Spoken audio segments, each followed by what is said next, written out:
어떤 분들은 모하비를 구입하시면서 이제 승차감에 대한 얘기를 많이 하시는데요. 여러분 이거만 기억하시면 됩니다. 안녕하세요, 헤이맨입니다. 저희 구독자 중에 한 분이 모하비를 낙찰을 받으셨어요.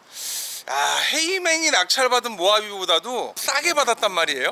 최근에 그 반도체 물량이 없어서 신차 출시가 안 되고, 신차 출시가 안 되다 보니까 또 중고차도 이제 매물이 딸리고, 그러다 보니까 중고차 가격이 올라가고 있는 상황에 모하비 역시 가격을 굳건하게 지키고 있죠. 하지만 저희 구독자는 어떻게 낙찰을 받으셨는지 모르겠는데 정말 좋은 금액에 모하비를 낙찰을 받았어요. 모하비 차량 같은 경우에는 조금 그 스토리를 여러분들이 좀 아셔야 돼요. 현대자동차가 럭셔리 SUV 차가 필요했고, 그 당시에 3000cc V6 6기통 엔진을 장착한 차량을 두 종류를 내놨습니다. 한 대가 바로 모하비고요, 다른 하나가 베라크루즈죠. 초기에 이 두 차량은 현대그룹 회장이나 이런 분들이 정말 의욕적으로 참여해서 만들었던 차량 중에 하나예요. 하지만 아무래도 CC가 높다 보니까 약간 타겟 자체가 약간 고급 타겟이었고, 결국은 2015년도에 그 당시에 유로6 엔진을 이제 개발해야 되는 상황이고, 그 와중에 모하비 같은 경우는 캠핑 붐으로 인해서 약간 박스카형 디자인을 선호하던 그런 시기였고요. 베라크루즈는 약간 그 다음 페이스리프트 모델이 나왔어야 되는데도 불구하고 그 모델이 못 나온 그런 상황이었어요. 그래서 결국은 현대랑 기아에서 이제 어떤 결론을 내놓냐, 베라크루즈는 2015년을 기점으로 해서 단종을 시키고, 모하비는 한 200만원 정도 고객에게 비용을 약간 전가를 하고 유로6 엔진을 개발을 했습니다. 그래서 모하비가 나오게 된 거더라고요. 실제로 모하비 차량을 사는 데 있어서 가장 중요한 건 2014년식 이상 모하비를 사셔야 된다는 거예요. 2014년 이전 모하비는 2014년 이상 모하비가 가지고 있는 그런 느낌이 조금 많이 없어요. 약간 와일드한 그런 느낌이 많이 들고, 얘는 주행 성능이 굉장히 괜찮습니다. 정말 승차감이나 이런 것들도 너무 괜찮아요. 어떤 분들은 모하비를 구입하시면서 이제 승차감에 대한 얘기를 많이 하시는데요. 여러분 이거만 기억하시면 됩니다. 근데 여러분들이 혹시 이런 생각을 하시지 않았나 한번 고민해 보세요. 등산화를 신고 조깅을 하면서 이게 발이 너무 불편하다 라고 생각을 하는지에 대해서 생각을 해보셔야 됩니다. 이 모하비 차량은 다목적 SUV 차량이에요. 세단이 아니에요. 도시를 다니려고 만든 차량이 아니라고요. 차량 역시도 프레임 바디이기 때문에 뒤틀린 강성이나 여러 가지 부분에 대해서 약간 그 오프로드에 최적화되어 있는 차량입니다. 이 차량을 가지고 안락하고 편안한 대형 세단의 그런 걸 원하시는 자체가, 그거는 조금 잘못된 거라고 저는 봅니다. 이거는 다른 게 아니라 저는 잘못된 거라고 생각을 해요. 2.5톤 트럭에 갖다 받쳐도 차가 종이짝처럼 구겨지는 그런 게 아니라 이제 차량이 거의 제대로 형태를 갖추고 있는 그런 모습이라고 보시면 돼요. 이 모하비 차량 같은 경우는 헤이맨이 국내 최초로 진행한 보증 프로그램에 이번에 가입을 하셨어요. 한 달에 한 4만원에서 5만원 정도면 6개월간 엔진 미션에 웬만한 부분들은 거의 다 진단보증협회에서 보증을 해주고 있습니다. 제가 진단보증협회 회장님한테 진짜 간곡히 부탁을 해서 만든 시스템이 바로 이거고요.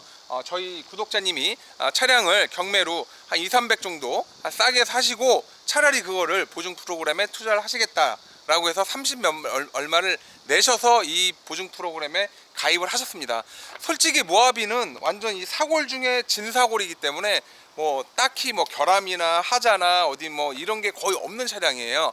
단 한 가지 있습니다. 그게 뭐냐면 바로 얘가 미션의 솔레노이드 밸브가 좀 안 좋아요. 저도 처음에 차 사고 나서 깜짝 놀란 게, 미션이 텅 이렇게 튀거나 아니면 한 박자 늦게 변속이 되거나 이런 그런 좀 문제가 있었는데, 조금 찾아본 바에 의하면 솔레노이드 밸브, 얘가 고질병이 있어요. 그래서 보통 60에서 80만원 정도가 이제 들어가요. 하지만 저희 구독자는 올보증 서비스에 가입을 하셨기 때문에 만약에 엔진이나 미션이 6개월 안에 문제가 생기면 터보 인터쿨러, 인젝터, 고압 펌프, 기타 웬만한 것들은 거의 다 보증을 해주는 그런 프로그램에 가입을 하셨는데 정말 똑똑한 거예요. 이런 거 가입 안 하면요, 낙찰 받고서 저희 평가사님이랑 멱살 잡고 싸워야 돼요. 왜 중고차 성능이 이래 라고 얘기를 하는데, 아무리 진단평가사가 아니라 진단평가사의 사돈의 팔춘이 된다라고 해도 앞으로 일어날 고장에 대해서 미리 이렇게 직감적으로 안다라는 게 생각보다 쉽지 않거든요. 참고로 저는 굉장히 많은 SUV를 타봤습니다. 정말 뉴코란도 타봤고요, 코란도 패밀리도 타봤고요, 갤로퍼도 타봤고요. 정말 거의 제 삶은 SUV이지 않았나 싶을 정도로 굉장히 많은 SUV 차량을 타봤는데 마지막으로 산타페와 소렌토를 끝으로 정말 좀 그 갈망이 있었어요. 이거보다 조금 더 좋은 게 없을까 라고 이렇게 보고 있었는데 제가 모하비를 샀죠.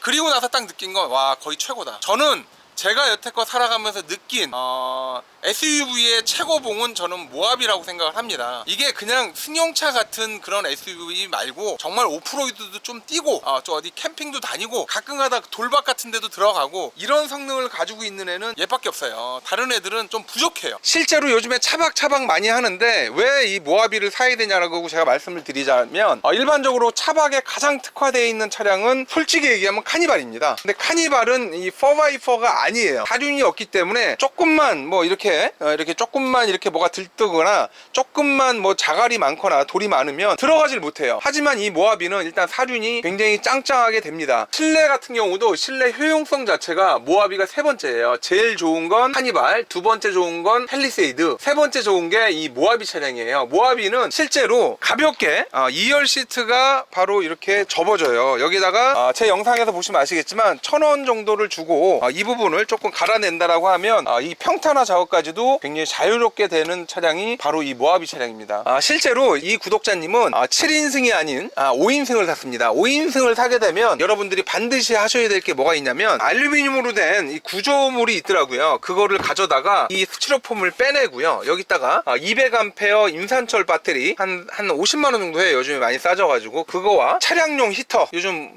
무시동 히터 많이 나오죠. 보통 한 25만원 정도고 설치비가 한 20만원 정도 해요. 이제 그거를 장착을 하게 되면 이 차량은 차박에 특화된 그런 차량으로 변할 수 있어요. 이 높이도 실제로 상당히 좋습니다. 거의 한 1m 가까이 높이가 나오고요. 참 저희 구독자분이 선택을 잘 하신 게 이 모하비 차량은 굳이 썬루프를 하실 필요가 없습니다. 썬루프를 하기보다는 차라리 지금처럼 노 썬루프 차량이 위에 공간 확보가 더 돼서 좀 더 차박에 이제 쾌적한 상태죠. 제가 캠핑을 하시는 분들한테 반드시 권하는 게 뭐냐면 바로 루프박스예요. 루프박스가 차체에 완전히 달라붙는 루프박스가 있습니다. 이 루프박스를 하시게 되면 2m 10을 넘지 않으면 돼요. 그리고 실제로 2m 10을 넘지 않습니다. 그러면 웬만한 지하주차장은 다 들어가고요. 루프박스가 용량이 어느 정도냐면 루프박스에 들어가는 용량이 거의 이 트렁크 정도만 하다라고 생각할 정도로 생각보다 정말 많은 짐들이 루프박스로 들어가게 됩니다. 그러면 편하게 캠핑을 할 수가 있는 거예요. 굳이 뒤에 트레일러 달 필요도 없고요.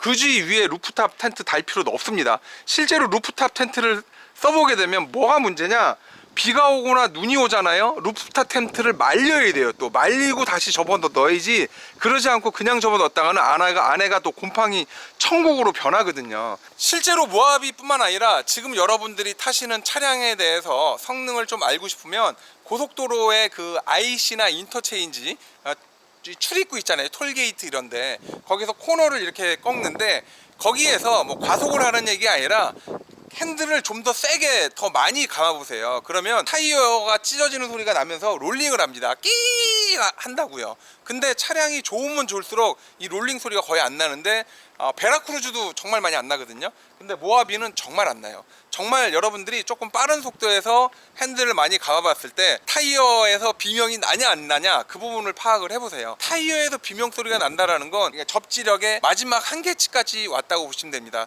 타이어가 비명을 지르는 순간 얘는 그냥 미끄러져서 슬립을 하는 그 상태에 도달한다고 보시면 돼요.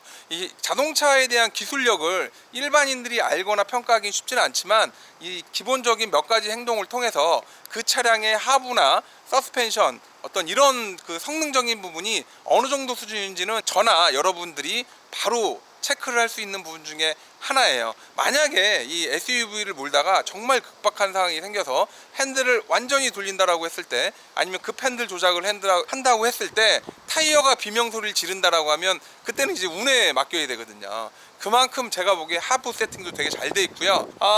제가 태어나서 만난 차량 중에 최고로 괜찮은 차량이 저는 모하비라고 생각을 합니다. 모하비를 타시는 분들은 솔직히 모하비에 대한 만족도가 정말 높아요. 이 모하비를 안 타시는 분들이 모하비에 대한 만족도가 낮은 거라고 보시면 되고요. 이 모하비를 뭐 대형 세단 정도 생각하고 타고 다니시는 분들이 모하비가 승차감이 안 좋아요, 뭐 모하비가 은가예요, 이런 얘기를 하시는 거지, 실제로 중고차를 하시는 분들이나 중고차를 좀 좋아하시는 분들이 모하비를 많이 타는 이유는 별거 없습니다. 그만큼 차가 좋다라는 거고요. 차가 굉장히 많이 든든해요. 든든해요. 타보시면 알아요, 얼마나 든든한지. 다만 단점도 좀 있어요. 이게 무게가 좀 있다 보니까 악셀을 좀 깊이 밟아야 차가 나간다는 것과 연비가 약간 좋지 않다라는 거. 하지만 장거리 주행을 하시게 되면 연비가 좀 안 좋아도 그다지 큰 문제는 없다고 보시면 돼요. 실제로 모하비 같은 경우는 제가 여태껏 거의 20년 이상 자동차를 좋아하고 만지면서 느꼈던 건 뭐냐면 거의 최고의 차다.